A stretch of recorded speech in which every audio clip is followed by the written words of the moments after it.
ನಮಸ್ತೆ ಮಿತ್ರರೇ, ಇವತ್ತು ನವರಾತ್ರಿಯ 5ನೆಯ ದಿನ. ದೇವಿ ಸ್ಕಂದ ಮಾತೆಯನ್ನು ಪೂಜಿಸುವಂತಹ ದಿನ. ಸ್ಕಂದ ಅಂತ ಹೇಳಿದ ಕೂಡಲೇ ನಮಗೆ ಗೊತ್ತಾಗ್ತದೆ ಕಾರ್ತಿಕೇಯ ಅಥವಾ ಮುರುಘ ಅಂದರೆ ಶಿವ ಪಾರ್ವತಿಯ ಮಗನಾದ ಸ್ಕಂದನ ಮಾತೆ. ಈಕೆಯನ್ನು ಪೂಜಿಸುವುದರಿಂದ ಯಾರಿಗೆ ಸಂತಾನ ಭಾಗ್ಯ ಇಲ್ಲವೋ ಅಂಥವರಿಗೆ ಸಂತಾನ ಭಾಗ್ಯವನ್ನು ವರಪ್ರಸಾದವಾಗಿ ಆಕೆ ನೀಡುತ್ತಾಳೆ ಎಂಬ ಪ್ರತೀತಿ ಇದೆ. ಹಾಗಿರುವಾಗ ಇವತ್ತು ನಾನು ಪ್ರಸಾದ ರೂಪವಾಗಿ ಬಾಳೆಹಣ್ಣಿನಿಂದ ಮಾಡಿದಂದ್ರೆ ಇಂದಿನ ದಿನ ದೇವಿಗೆ ಬಾಳೆಹಣ್ಣನ್ನು ಸಮರ್ಪಿಸುವುದು ಬಹಳ ಉತ್ತಮ ಅಥವಾ ಶ್ರೇಷ್ಠ ಎಂಬ ಭಾವನೆ. ಹಾಗಾಗಿ ಬಾಳೆಹಣ್ಣು ಮತ್ತು ರಾಗಿಯನ್ನು ಉಪಯೋಗಿಸಿ ನಾನು ಒಂದು ಬಹಳ ಆರೋಗ್ಯಕರವಾದ ಒಂದು ಸಿಹಿಯನ್ನು ಮಾಡಿದ್ದೇನೆ. ಹಾಗಿರುವಾಗ ಬನ್ನಿ ಇದನ್ನು ಹೇಗೆ ಮಾಡುವುದು, ಅದಕ್ಕೆ ಏನೆಲ್ಲ ಸಾಮಗ್ರಿಗಳು ಬೇಕು ಎಂದು ನೋಡೋಣ ಅಲ್ಲವೇ ವೀಕ್ಷಕರೇ. ಇವತ್ತೊಂದು ರಾಗಿಯಿಂದ ಒಂದು ಸ್ವೀಟ್ ಮಾಡೋಣ. ಅಂದ್ರೆ ಅದನ್ನು ಬ್ರೇಕ್ಫಾಸ್ಟ್ ಆಗಿಯೂ ಉಪಯೋಗಿಸಬಹುದು. ಬಹಳ ಹೆಲ್ದಿ ಹಾಗೂ ರುಚಿಕರವಾಗಿರ್ತದೆ. ಅದಕ್ಕೆ ನಾನೊಂದು ನೇಂದ್ರ ಬಾಳೆಹಣ್ಣನ್ನು ಯೂಸ್ ಮಾಡಿದ್ದೇನೆ. ನೇಂದ್ರ ಇಲ್ಲದಿದ್ರೆ ಬೇರೆ ಪಚ್ಚೆ ಬಾಳೆಹಣ್ಣು ಸಹ ಆಗ್ತದೆ. ಒಂದು ಸಾಕು.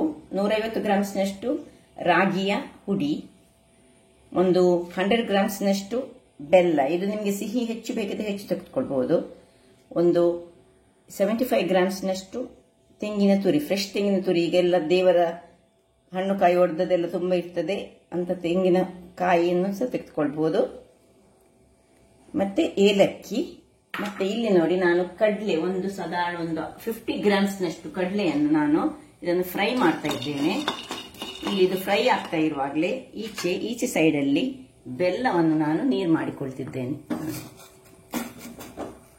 ಅದು ಬೆಲ್ಲ ನೀರಾಗ್ತಾ ಇರಲಿ. ಇಲ್ಲಿ ಇದು ಆಯ್ತು, ಫ್ರೈ ಆಯ್ತು. ಇದನ್ನೀಗ ನಾನು ತೆಗೆದುಕೊಳ್ತಿದ್ದೇನೆ. ತೆಗೆದುಕೊಂಡು ಅದನ್ನು ತಣ್ಣಗಾಗಲು ಬಿಡ್ತೇನೆ. ಇದು ಅದರ ಸಿಪ್ಪೆಯನ್ನೀಗ ತೆಗೆದುಕೊಳ್ಬೇಕು. ಅದರ ಮೊದಲು ಅದು ಈಗ ಬಿಸಿ ಉಂಟಲ್ಲ, ಇಲ್ಲಿ ಒಂದು ಬಾಣಲೆಯನ್ನು ಇಟ್ಕೊಳ್ಳೋಣ. ಬಾಣಲೆಯನ್ನು ಇಟ್ಟುಕೊಂಡು ಈ ಬಾಳೆಹಣ್ಣನ್ನು ಸಣ್ಣ ಸಣ್ಣದಾಗಿ ನಾವು ಕತ್ತರಿಸಿಕೊಳ್ಳೋಣ. ತುಂಬಾ ಹಣ್ಣಾದ ಬಾಳೆಹಣ್ಣಾದರೆ ಒಳ್ಳೆದಾಗ್ತದೆ. ಎಷ್ಟು ನಿಮಗೆ ಸಣ್ಣದು ಕಟ್ ಮಾಡ್ಲಿಕ್ಕೆ ಆಗ್ತದೆ ಅಷ್ಟು ಸಣ್ಣದಾಗಿ ಕಟ್ ಮಾಡಿಕೊಂಡು ಇಲ್ಲಿ ಒಂದು ಚಮಚದಷ್ಟು ತುಪ್ಪವನ್ನು ಸುರಿಗೆ ಹಾಕೊಳ್ಳೋಣ.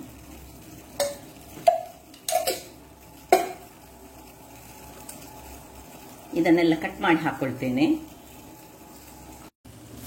ನೋಡಿ, ಎಲ್ಲ ಸಣ್ಣ ಸಣ್ಣದಾಗಿ ಕಟ್ ಮಾಡಿ ಆಯಿತು. ಈಗ ಇದನ್ನು ಈ ತುಪ್ಪದಲ್ಲಿ ಸ್ವಲ್ಪ ಹುರಿದುಕೊಳ್ಳೋಣ. ನೀವು ನಾನ್ ಸ್ಟಿಕ್ ಅನ್ನು ಯೂಸ್ ಮಾಡಿದ್ರೆ ಸ್ವಲ್ಪ ಈಸಿ ಆಗ್ತದೆ. ನಾನಿವತ್ತು ಕಬ್ಬಿಣದ ಬಾಣಲೆಯಲ್ಲಿಯೇ ಮಾಡ್ತಿದ್ದೇನೆ, ಸ್ವಲ್ಪ ಹೆಲ್ದಿ ಆಗಿರ್ಲಿ ಹೇಳಿ. ಇದನ್ನು ಚೆನ್ನಾಗಿ ಈಗ ಇದರಲ್ಲಿ ಬಾಡಿಸಿಕೊಳ್ಬೇಕು. ನಾನು ಬಾಡಿಸಿ ನಿಮಗೆ ತೋರಿಸ್ತೇನೆ. ವೀಕ್ಷಕರೇ ನೋಡಿ, ಇಷ್ಟಾಗಬೇಕು. ಇಷ್ಟಾಗುವಾಗ ನಾವೀಗ ತೆಂಗಿನ ತುರಿಯನ್ನು ಇದಕ್ಕೆ ಹಾಕೊಳ್ಳೋಣ.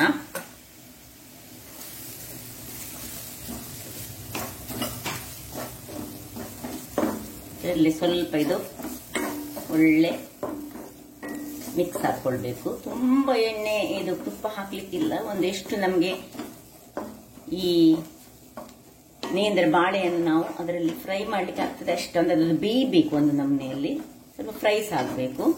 ಈಗ ಇದು ಸಹ ಇದರಲ್ಲಿ ಸ್ವಲ್ಪ ಇದಕ್ಕೆ ಒಂದು ಚೂರು ತುಪ್ಪ ಹಾಕೊಳ್ಳೋಣ. ಸ್ವಲ್ಪ ತುಪ್ಪ ಕಮ್ಮಿ ಆದಾಗ ಆಯ್ತು.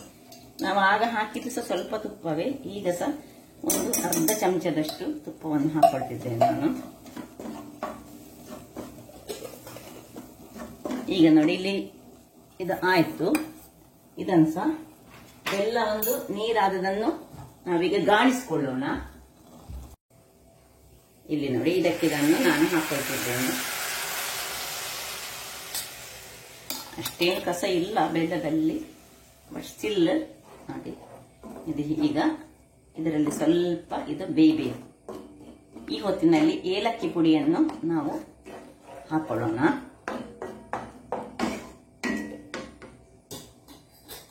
ಗುದ್ದಿಟ್ಟ ಒಂದು ಚಮಚದಷ್ಟು. ಇದು ಬೇಕಿದ್ರೆ ಹಾಕೊಳ್ಬಹುದು, ನಿಮಗೆ ಅದು ಬೇಕಿದ್ದಾಗೆ ನೋಡಿ. ನಾನು ಸ್ವಲ್ಪ ಗುದ್ದಿಟ್ಟುಕೊಂಡು ಏಲಕ್ಕಿಯನ್ನು ಹಾಕೊಳ್ತಿದ್ದೇನೆ. ಇದು ಹಾಗೆ ಸ್ವಲ್ಪ ಅದರಲ್ಲೇ ಕುದಿ ಬರ್ತಾ ಇರಲಿ. ಅಷ್ಟು ಹೊತ್ತಿಗೆ ನಾವು ಈ ಕಡಲೆ ಬೀಜವನ್ನು ನಾನು ಏನು ಮಾಡಿದ್ದೇನೆ, ಇದು ಸಿಪ್ಪೆಲ್ಲ ತೆಗೆದಿಟ್ಟಿದ್ದೇನೆ. ಇದನ್ನೊಂದು ಸ್ವಲ್ಪ ತರಿಯಾಗಿ ಗ್ರೈಂಡ್ ಮಾಡಿ ತರ್ತೇನೆ ಮಿಕ್ಸಿಯಲ್ಲಿ. ಇಷ್ಟು ತರಿಯಾಗಿ ಆದರೆ ಇಷ್ಟು ಸಹ ಬೇಕಂತಿಲ್ಲ, ಇದಕ್ಕಿಂತ ಕಮ್ಮಿ ಸಹ ನೀವು ಸಣ್ಣ ಸಣ್ಣ ಬಾಯಿಗೆ ಸಿಕ್ಕುವ ಹಾಗೆ ಸಹ ಮಾಡಿಕೊಳ್ಬೋದು. ಇದು ಹೀಗೆ ಇರಲಿ. ಇಲ್ಲಿ ನೋಡಿ, ಇದು ಕುದಿ ಬರ್ತಾ ಉಂಟು. ಈಗ ಈ ನಮ್ಮ ರಾಗಿ ಹಿಟ್ಟನ್ನು ನಾವು ನಿಧಾನಕ್ಕೆ ಸ್ವಲ್ಪ ಸ್ವಲ್ಪವೇ ಇದರಲ್ಲಿ ಹಾಕೊಳ್ತಿದ್ದೇವೆ. ಇದಕ್ಕೆ ಸ್ವಲ್ಪ ಪಿಂಚ್ ಆಫ್ ಉಪ್ಪನ್ನು ಹಾಕೊಳ್ಳುವಾಗ ಮೊದಲು, ರಾಗಿ ಹಾಕುವ ಮೊದಲು ನೋಡಿ ಇಷ್ಟು ಉಪ್ಪನ್ನು ಹಾಕೊಳ್ತಿದ್ದೇನೆ. ಬೆಲ್ಲದಲ್ಲಿಯೇ ಸ್ವಲ್ಪ ಉಪ್ಪು ಇರ್ತದೆ, ಆದರೆ ಸಹ ನಮಗೆ ರಾಗಿ ನಾವು ಯೂಸ್ ಮಾಡೋದ್ರಿಂದ ಸ್ವಲ್ಪ ಉಪ್ಪು ನಮಗೆ ಇಲ್ಲಿ ಬೇಕಾಗ್ತದೆ. ಇದರಲ್ಲೇ ಸ್ವಲ್ಪ ಇದಾಗಿ ಈಗ ನಿಧಾನಕ್ಕೆ ರಾಗಿಯನ್ನು ನಾವು ಇದರಲ್ಲಿ ಹಾಕೊಳ್ಳೋಣ.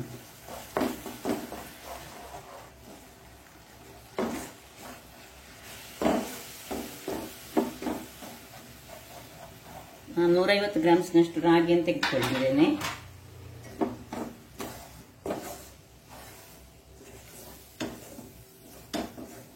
ಇದೊಂದು ನಮಗೆ ಉಂಡೆ ಕಟ್ಟಿಕೊಳ್ಳಿಕ್ಕೆ ಬರುವ ಹಾಗೆ ಆಗಬೇಕು. ಈ ಹೊತ್ತಿನಲ್ಲಿ ಇಷ್ಟಾಗುವಾಗ ಈ ಕಡಲೆಯ ಇದನ್ನು ಇದರಲ್ಲಿ ನಾವು ಹಾಕೋಣ. ಇನ್ನೂ ಸಹ ತರಿಯಾಗಿದ್ರೆ ಇನ್ನೂ ಸಹ ಒಳ್ಳೆದಾಗ್ತದೆ. ನನಗೆ ಸ್ವಲ್ಪ ಫೈನ್ ಆಯ್ತು, ಸ್ವಲ್ಪ ತರಿಯಾದ್ರೆ ಒಳ್ಳೆದಾಗ್ತದೆ. ಮತ್ತೆ ಕೆಲವರಿಗೆ ಬಾಯಲ್ಲಿ ಸಿಕ್ಕುದು ಬೇಡ ಅಂತ ಇದ್ರೆ ಹೀಗೆ ಫೈನ್ ಮಾಡಿದ್ರೆ ಸಹ ತೊಂದರೆ ಇಲ್ಲ. ಈಗ ಇದನ್ನು ಹೀಗೆ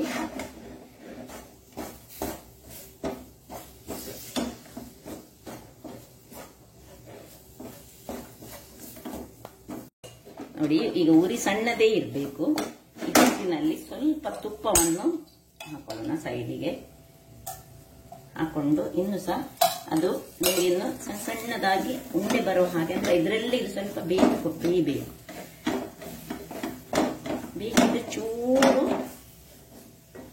ನೀರನ್ನು ಚಿಮುಕಿಸಿಕೊಳ್ಬಹುದು. ಇದು ಬಿಸಿ ನೀರು.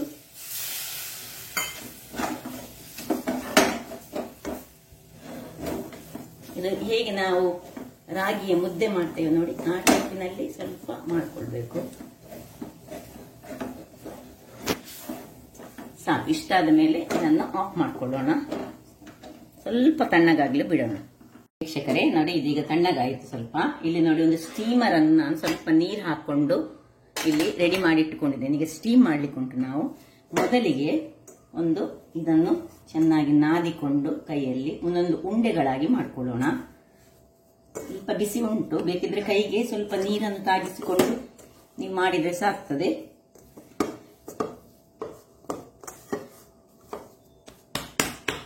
ಈಗ ಒಂದೊಂದು ಎಷ್ಟೆಷ್ಟು ದೊಡ್ಡ ಉಂಡೆಗಳು ಬೇಕು ಹೇಳಿದ್ರೆ ನೋಡಿ, ಒಂದು ಇಷ್ಟಿಷ್ಟು ದೊಡ್ಡ ಉಂಡೆಗಳು ಬೇಕು ನಮಗೆ. ನೋಡಿ, ಇದನ್ನು ಈಗ ಎಲೆಯಲ್ಲಿ ಮಡಿಚಿಕೊಂಡು ಇಡ್ಲಿಕ್ಕೆ ಉಂಟು ನಮಗೆ.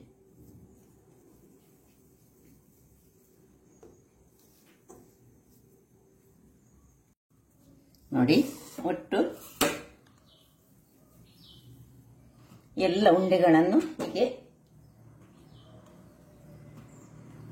7 ಉಂಡೆಗಳಾಯಿತು. ಇದನ್ನು ಸೈಡಿಗೆ ಇಟ್ಟುಕೊಳ್ಳೋಣ. ಈಗ ಈ ಎಲೆಯನ್ನು ತೆಗೆದುಕೊಂಡು ಇಲ್ಲಿ ನೋಡಿ, ಇದು ಆಯತಾಕಾರದ ಎಲೆ ಆಗಬೇಕು, ರೆಕ್ಟಾಂಗ್ಯುಲರ್ ಶೇಪ್ನ ಎಲೆ ಆಗಬೇಕು.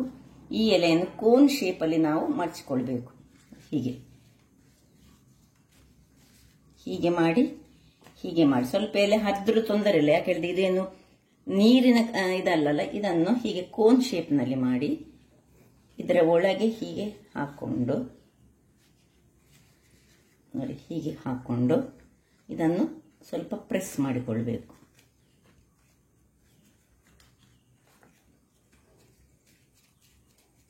ಪ್ರೆಸ್ ಮಾಡಿಕೊಂಡು ಮತ್ತೆ ಇದನ್ನು ಹೀಗೆ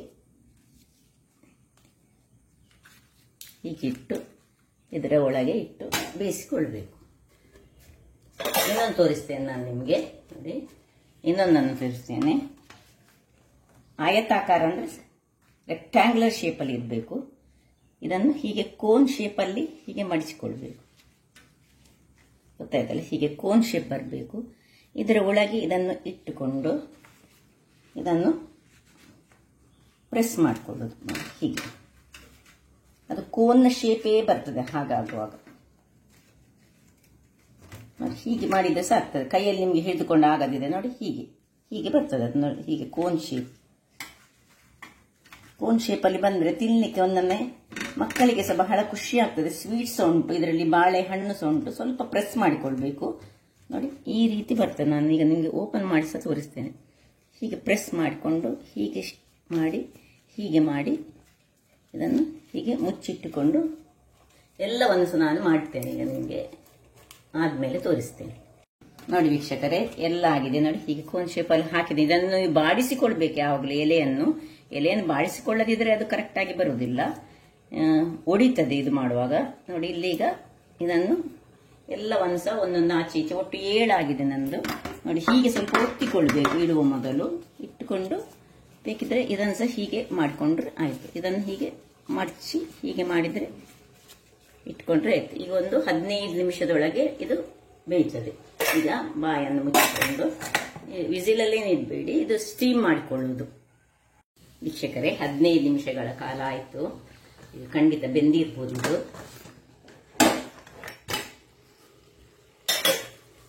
ನೋಡಿ, ಇದನ್ನು ಆಫ್ ಮಾಡ್ಕೊಳ್ತೇನೆ ನಾನು. ಒಂದು ಬೇಕು ಮೊದಲು ಚೆಕ್ ಮಾಡಿ ಆಫ್ ಮಾಡ್ಕೊಳ್ಳೋಣ. ನೋಡಿ ಏನು ಹಿಡ್ದಿಲ್ಲ. ಆಫ್ ಮಾಡಿಕೊಂಡು ಈಗ ನಿಧಾನಕ್ಕೆ ಒಂದೊಂದನ್ನು ತೆಗೆದುಕೊಳ್ಳೋಣ.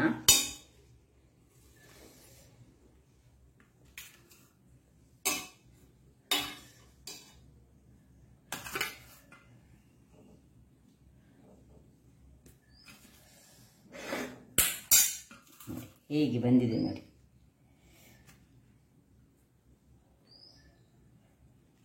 ತಿನ್ನಲಿಕ್ಕೆ ಸಹ ಅಷ್ಟೇ ರುಚಿಯಾಗಿದೆ. ಯಾಕೆ ಹೇಳಿದ್ರೆ ಇದರಲ್ಲಿ ಬನಾನಾ ಉಂಟು. ಅಂದ್ರೆ ಯಾವುದೇ ಬನಾನಾ ಹಾಕ್ಬೋದು, ಆದರೆ ಈ ನೇಂದ್ರ ಬನಾನಾ ಹಾಕಿದ್ರೆ ಇನ್ನೂ ಸಹ ಬಹಳ ಸೊಗಸಾಗಿರ್ತದೆ. ಅದರಿಂದ ನೋಡಿ ಹೇಗೆ ಬಂದಿದೆ ನೋಡಿ.